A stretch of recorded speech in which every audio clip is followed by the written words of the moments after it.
बिस्मिल्लाहिर्रहमानिर्रहीम। अस्सलाम वालेकुम। राबिया बसरिया जब पैदा हुई तो आपके वालिद के यहाँ सिर्फ इतना तेल था जिससे नाफ की मालिश की जाती है, और ना ही इतना कपड़ा था जिसमें आपको लिपेटा जा सकता था। हत्ता के बदहाली का ये आलम था कि घर में चराग तक न था। और चूंकि आप अपनी 3 बहनों के बाद पैदा हुई, उसी मुनासबत से आपका नाम राबिया रखा गया।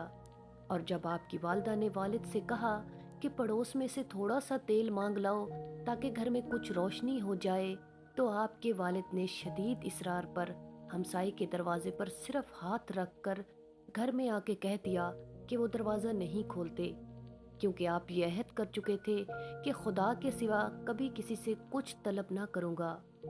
इसी परेशानी में नींद आ गई तो ख्वाब में हजूर अकरम सल्लल्लाहु अलैहि वसल्लम की ज़ियारत नसीब हुई, और आपने तसल्ली देते हुए फरमाया कि तेरी ये बच्ची बहुत मकबूलियत हासिल करेगी और इसकी शफात से मेरी उम्मत के 1000 अफराद बख्श दिए जाएंगे।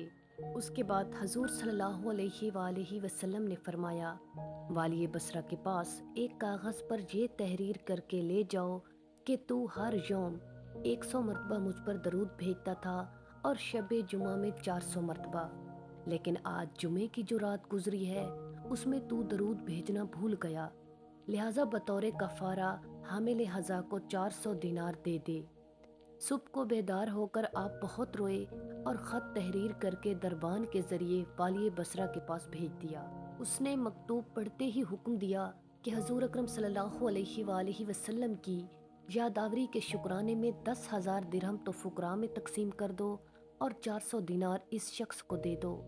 उसके बाद वाली बसरा ताज़ीमन खुद आपसे मुलाकात करने पहुंचा और अर्ज़ किया कि जब भी आपको किसी चीज़ की ज़रूरत हुआ करे मुझे आगाह फरमा दिया करें।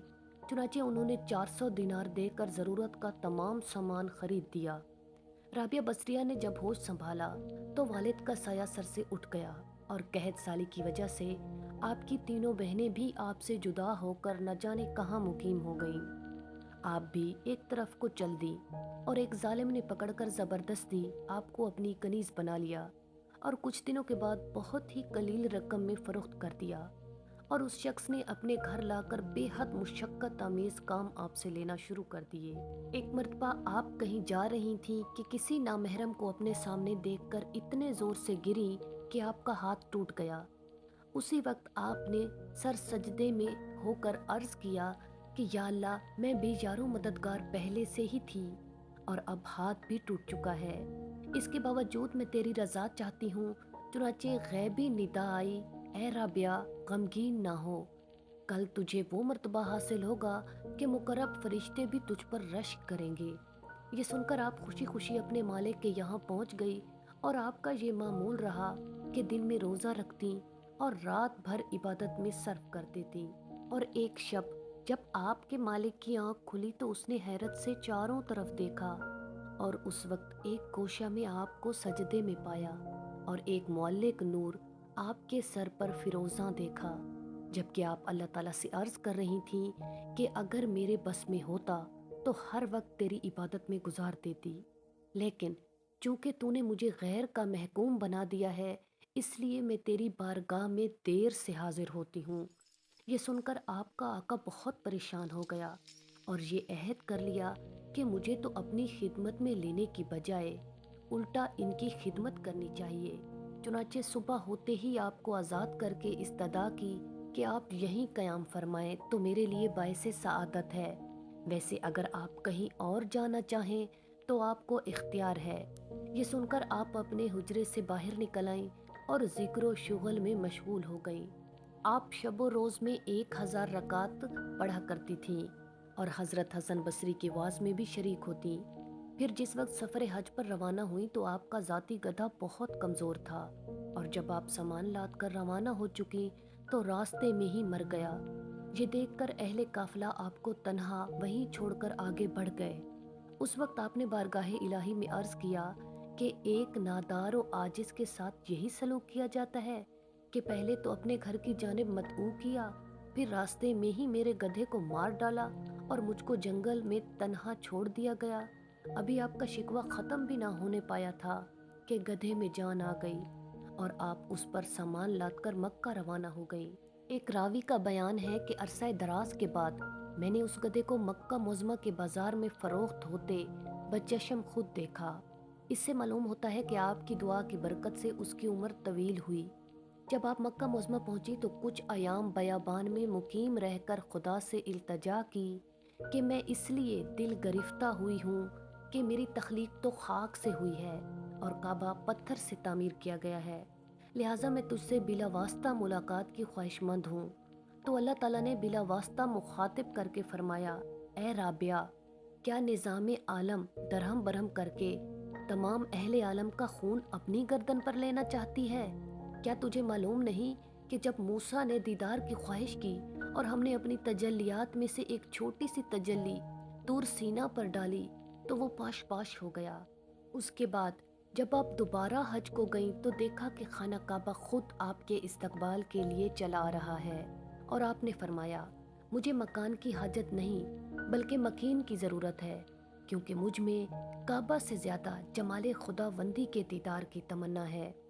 حضرت ابراہیم ادہم رحمت اللہ علیہ جب سفر حج پر روانہ ہوئے تو ہر گام پر 2 رکعت نماز ادا کرتے ہوئے چلے اور مکمل 14 سال میں مکہ معظمہ پہنچے، اور دوران سفر یہ بھی کہتے جاتے کہ دوسرے لوگ تو قدموں سے چل کر پہنچتے ہیں لیکن میں سر اور آنکھوں کے بل پہنچوں گا۔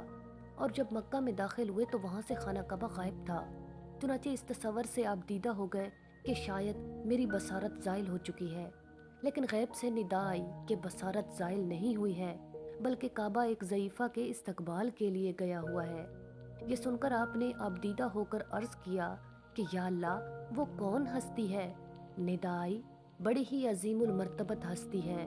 آپ کی نظر اٹھی تو دیکھا کہ سامنے سے حضرت رابعہ بصریہ لاٹھی کے سہارے چلی آ رہی ہیں اور کعبہ اپنی جگہ پہنچ چکا ہے۔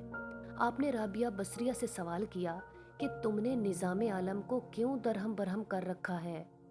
جواب ملا کہ میں نے تو نہیں، البتہ تم نے ایک ہنگامہ کھڑا کر رکھا ہے جو 14 برس میں کعبہ تک پہنچے ہو۔ حضرت ابراہیم ادہم نے کہا، میں ہر گام پر 2 رکعت نفل پڑھتا ہوا آیا ہوں جس کی وجہ سے اتنی تاخیر سے پہنچا۔ رابعہ نے فرمایا، تم نے تو نماز پڑھ کر فاصلہ کیا ہے اور میں عجز و انکساری کے ساتھ یہاں تک پہنچی ہوں۔ پھر ادائیگی حج کے بعد اللہ تعالیٰ سے رو رو کر عرض کیا کہ تو نے حج پر بھی اجر کا وعدہ فرمایا ہے اور مصیبت پر صبر کرنے کا بھی، لہٰذا اگر تو میرا حج قبول نہیں فرماتا تو پھر مصیبت پر صبر کرنے کا ہی اجر عطا فرما دے، کیونکہ حج قبول نہ ہونے سے بڑھ کر اور کون سی مصیبت ہو سکتی ہے۔ وہاں سے بصرہ واپس ہو کر عبادت میں مشغول ہو گئی، اور جب دوسرا سال حج کا زمانہ آیا تو فرمایا، گزشتہ سال تو کعبہ نے میرا استقبال کیا تھا اور اس سال میں اس کا استقبال کروں گی۔ چنانچہ شیخ فارمدی کے قول کے مطابق ایام حج کے موقع پر آپ نے جنگل میں جا کر کروٹ کے بل لڑکنا شروع کر دیا اور مکمل 7 سال کے عرصے میں عرفات پہنچی، اور وہاں یہ غیبی آواز سن کر کہ اس طلب میں کیا رکھا ہے، اگر تو چاہے تو ہم اپنی تجلی سے بھی نواز سکتے ہیں۔ آپ نے عرض کیا کہ مجھ میں اتنی قوت و طاقت کہاں، البتہ فقر کی خواہش مند ہوں۔ ارشاد ہوا کہ فقر ہمارے قہر کے مترادف ہے، جس کو ہم نے صرف ان لوگوں کے لیے مخصوص کر دیا ہے جو ہماری بارگاہ سے متصل ہو جاتے ہیں، پھر ہم انہیں لذت وصال سے محروم کر کے آتش فراق میں جھونک دیتے ہیں۔ سبحان اللہ۔ ناظرین، مزید اس طرح کی ویڈیوز کو جاننے کے لیے ہمارے چینل کو ضرور سبسکرائب کریں۔ شکریہ۔